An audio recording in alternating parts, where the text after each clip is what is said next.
What's up, hustlers? Welcome back to the Lawn Hustle, the podcast where we keep it real about the grind, about growth, and everything in between when it comes to building a lawn care or landscaping business. I am Andy Wilson, your host, with 16 years of experience in the green industry. Today we're talking about a topic that can literally make or break your business. We talk all the time about finding new clients, growing your numbers, growing your revenue, scaling your business to the next level. But let's flip it. Sometimes the most important decision you can make isn't about who you say yes to. It's about who you say no to. Because here's the truth. Not every client is a good client. Some customers will pay you on time, respect your work, and make your business better. But other clients will drain your time, your profits, and your patience. So let's break it down. Here are 5 types of clients that you want to avoid in the green industry. Before we dive into those 5 clients, let's take a short break and let's hear a word from our new sponsor, Eartha Pro. Tired of chasing payments and losing track of jobs? Eartha Pro back office software makes it simple for solo guys and small lawn care and landscaping crews. Schedule, invoice, and organize all in the same place. We also have a mobile app and integrate into QuickBooks.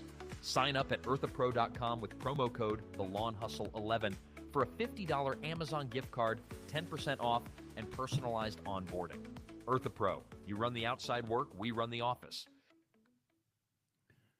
So there's 5 clients that you want to avoid in the green industry. Number 1, the price shopper. You know the type. They start every conversation with, how much do you charge? They don't ask about your quality of work. They don't ask about your reliability or your results, just the price. And here's the kicker. Even if you land them, they're not loyal. The second someone comes along, $5 cheaper than what you are, that client is gone. That's why it's important for you to charge according to your value and according to the perceived outcome of the client. You don't want to just charge for the job. Charge for your value, your experience, the perceived outcome that the client desires. So you got to beware of the price shopper. All they're interested in is the cheapest price. Here's an example. I once had a customer who called me back and forth for about 3 weeks, trying to save $50. We finally agreed. I did the work. It turned out great. And the next season, they were gone because someone came along and offered them a special that was cheaper. And all that I'd done for that client, all of my effort, all of the work, the sweat, was nothing but wasted energy because they were a price shopper. The lesson learned: if a client doesn't see the value in what you do, they're not a client worth having. Number two, the scope creeper. The scope creeper. This is one of the most common ones in our industry. You quote them for mowing, and the next thing you know, they're saying, since you're here, can you trim this bush real quick? Won't take you long at all. Can you blow off the shed? It's got some leaves up around it. Can you blow the shed off?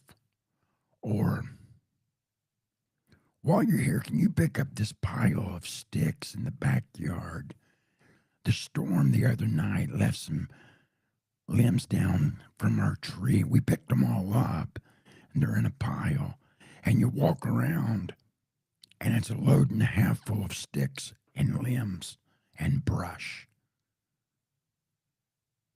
And of course, they expect it to be all included in the original price. So they want their yard mowed, they want their bushes trimmed, they want their yard picked up and cleaned up, all for $65.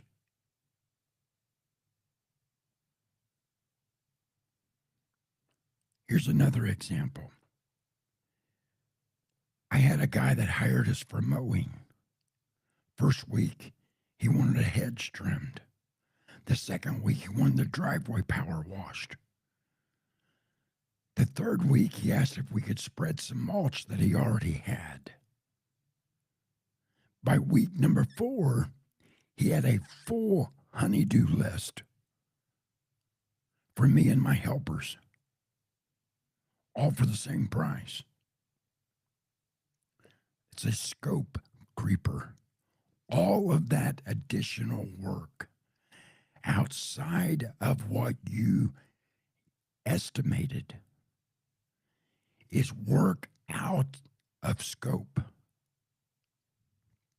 You didn't bid it, so you have to charge more for it.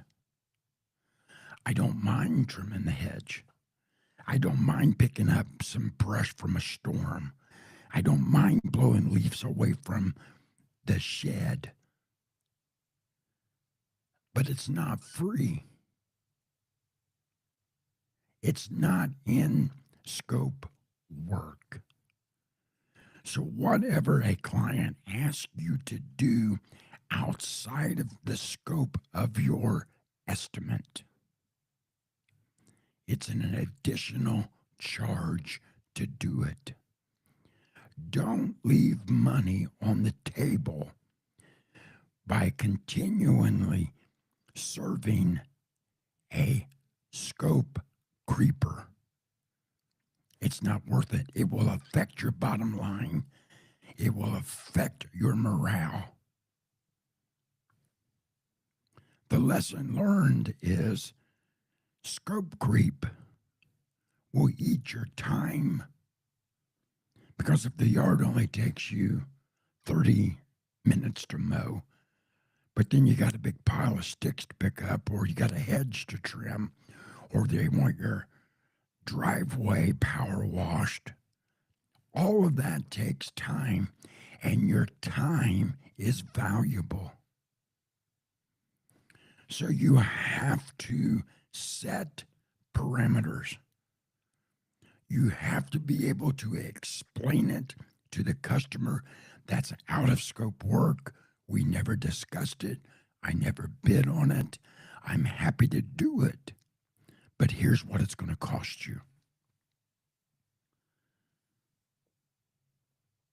Don't be afraid to say no. Don't be afraid to say, yes, I can do that, but it's going to cost you.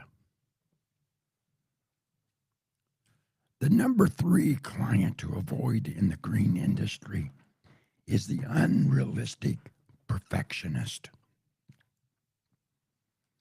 These are folks that want golf course perfection on a shoestring budget. They've neglected their yard for 10 years. The soil is shot. Weeds are everywhere. No irrigation. But the minute you step on the property, they expect perfection. When they mowed it, they never trimmed. They never treated for weeds. They never sprayed for fertilization or weed control.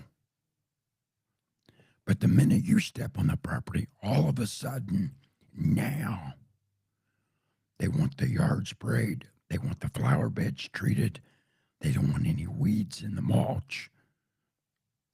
They want the hedges to be perfect.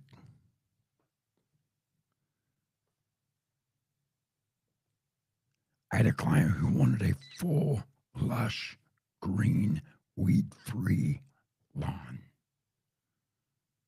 And I can get you there. But they wanted it immediately. I explained to them it would take time. It would take several mows to get their property under control.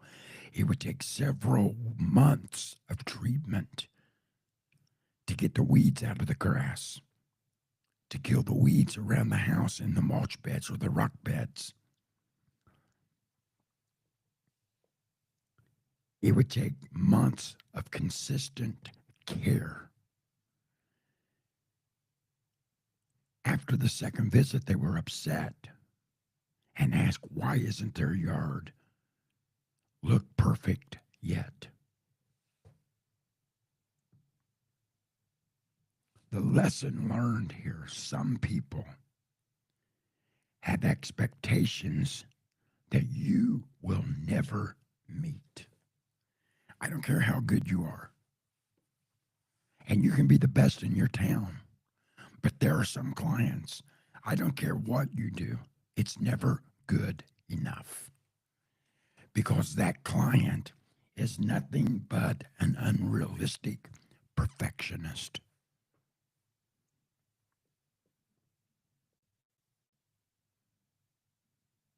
They nitpick.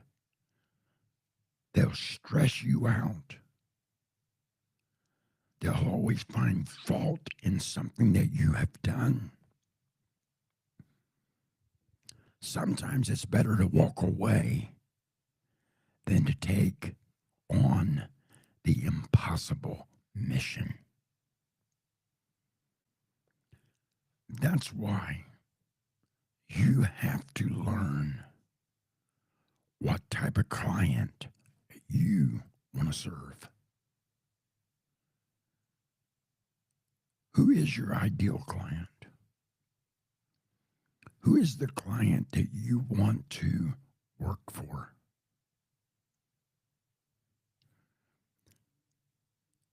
Number 4,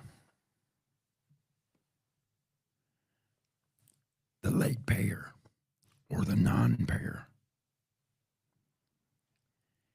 Cash flow is the heartbeat of your business. You can't pay your crew, you can't pay your fuel or your equipment if clients don't pay on time. We've all heard the excuses, the check's in the mail. I'll catch you next week. Or the worst, they just start ghosting you. They won't return a phone call. They won't return a text message or an email.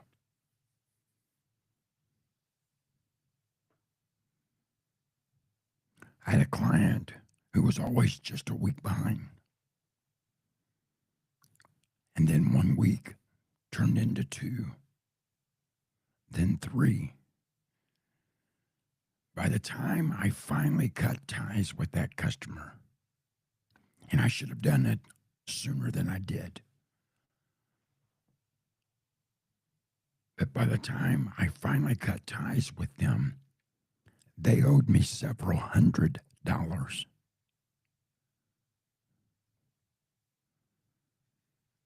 And the stress wasn't worth it. If they're not paying you, you're just doing the work and you're getting nothing out of it. You're wasting your energy. You're being stressed and you're getting nothing out of it. As a matter of fact, it's costing you money because you got to get there. You got to fill up your mowers. You got to pay your help. It's not worth it. The sooner you cut ties with the non-payer or the late payer, the better off you will be. The lesson learned is don't be afraid to enforce payment terms. Put late fees in place. And if someone makes a habit, cut them off. You're running a business, not a charity. And I'm all for charity, but that's not part of professional lawn maintenance. And it shouldn't be a part of your business.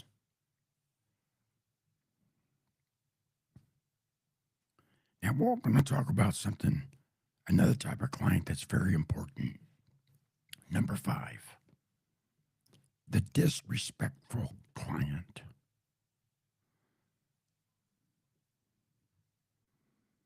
This is the one that makes your blood boil. They talk down to you or your crew. They don't respect your time, calling at all hours of the night, expecting immediate responses. Some even stand over you and try to micromanage while you work.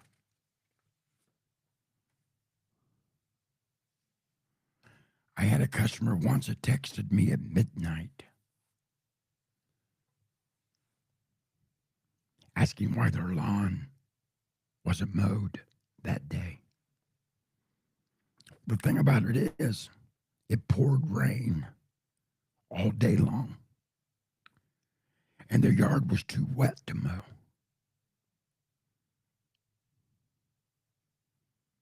No respect for my time, no respect for my crew, or they just had no common sense. Respect goes both ways. That's the lesson to learn. If a client doesn't respect you, if they don't respect your time or your team, you don't need them. Period. No paycheck is worth a toxic relationship.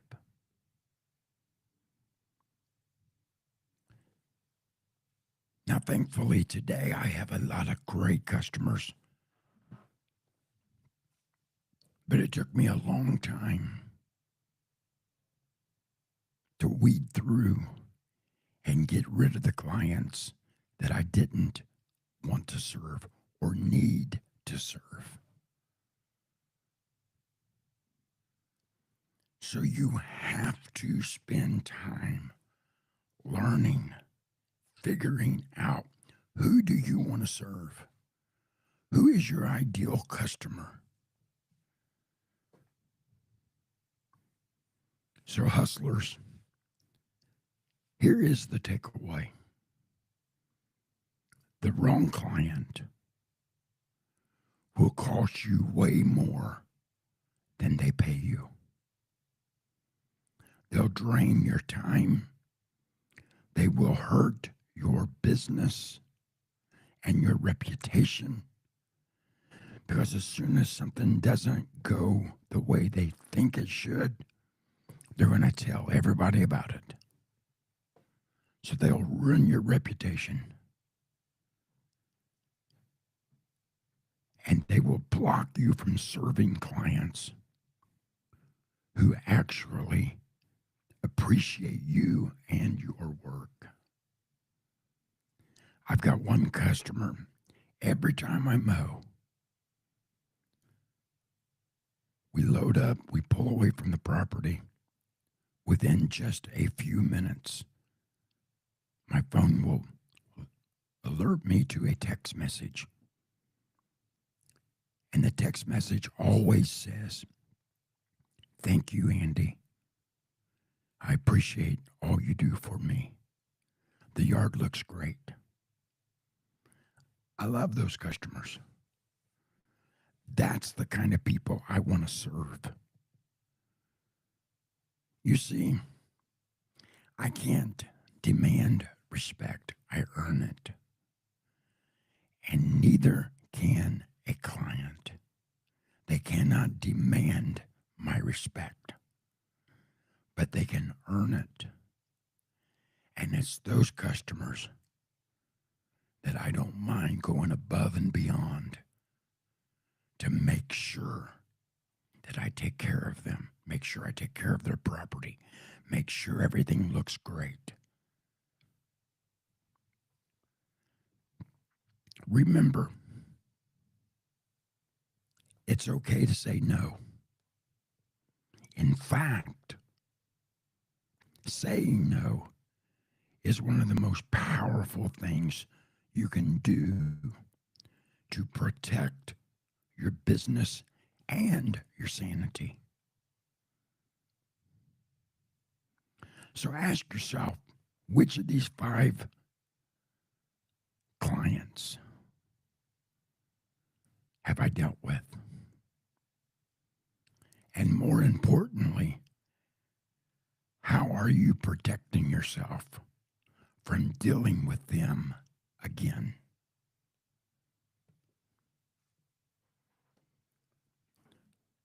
So today we've talked about the 5 clients that you want to avoid in the green industry.